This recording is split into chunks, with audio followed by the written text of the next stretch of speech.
You ask Tiger to solve. This deals with linear equations with one unknown. The final result is x equals -29/8. Let's solve it step by step. Simplify the expression. Expand the parentheses. Simplify the arithmetic.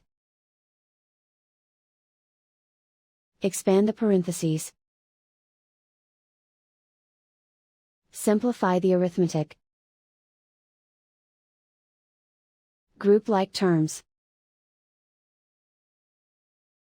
Simplify the arithmetic. Group all constants on the right side of the equation. Subtract 29 from both sides.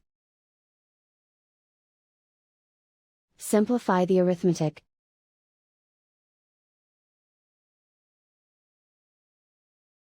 Isolate the x. Divide both sides by 8. Simplify the fraction.